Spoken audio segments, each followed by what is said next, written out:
Welcome back to Don't Just Sit There, Do Something for climate science, news, and easy ways to help. I'm your host, Joylette Portlock, and today... Woo! Beach party! We've talked before about sea level rise. Today, we dive into a discussion on ocean acidification. Ocean acid, say what now? But I was just gonna go swimming.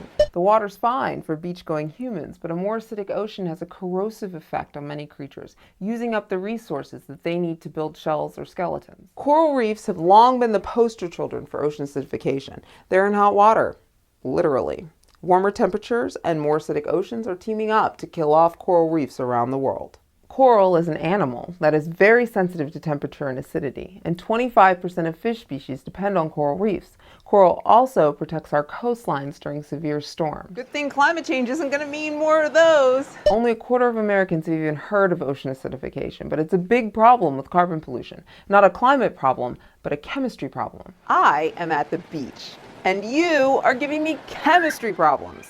The billions of tons of carbon pollution people make when we burn natural gas, oil, and coal goes into the air where it traps heat and is causing dangerous climate change or global warming. Which is bad. Yes, but not all the carbon pollution we make stays up in the air. Lots of it, up to around half, gets soaked up by the oceans instead.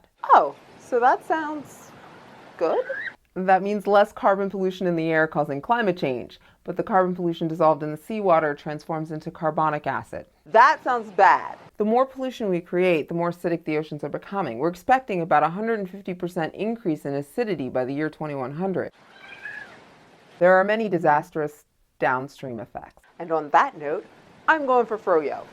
Ocean acidity is increasing faster right now than it has in 300 million years, which doesn't give a lot of time for ocean animals to adapt. Parts of the Pacific Ocean may be unlivable for many kinds of plankton in the next few decades. Okay, I'm back for 3 seconds. My head's already swimming. Are we talking about some kind of water bugs now? Pteropods are not bugs, though some are called sea butterflies. I care about this because in a food web, everything depends on everything else. These are simple life forms at the bottom of the food web, and they can't survive without shells. What ocean acidification is doing to marine food webs is kind of like playing a game of Jenga blindfolded. If you take apart the bottom of the tower first, you increase the chance that it will become unstable and possibly collapse altogether. Crab and lobster are pretty resilient, but oysters, clams, and bay scallops may be in serious trouble. It's a real problem. Those things are all delicious.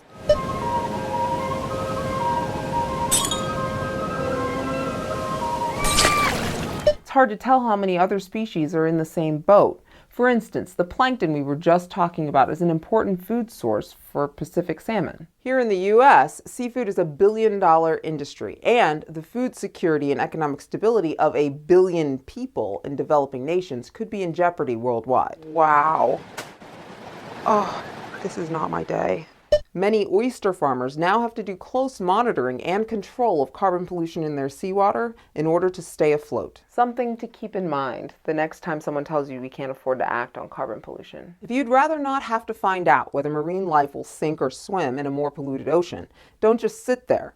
Do something. The only way to stop ocean acidification is to stop putting so much carbon pollution in the air. It's time for 2 easy actions. You want to reduce carbon pollution at home while saving energy, water, and money?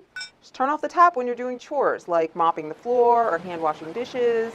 Just fill up a bucket or the sink instead. Secondly, in June, EPA proposed a clean power plan. This essential regulation will finally limit pollution from our existing power plants. In July, EPA held 4 hearings about the clean power plan across the country, including one here in Pittsburgh. We have an opportunity as we look at the energy policy in this country. The public comment period for this new rule ends on October 16th, so please click here and make sure that your voice is heard in support of this critical rule. Sign to support EPA's Clean Power Plan. Really, it takes 20 seconds, and it's so important. And turn off the tap. In other words, don't just sit there. Don't just sit there. Don't just sit there. Do something.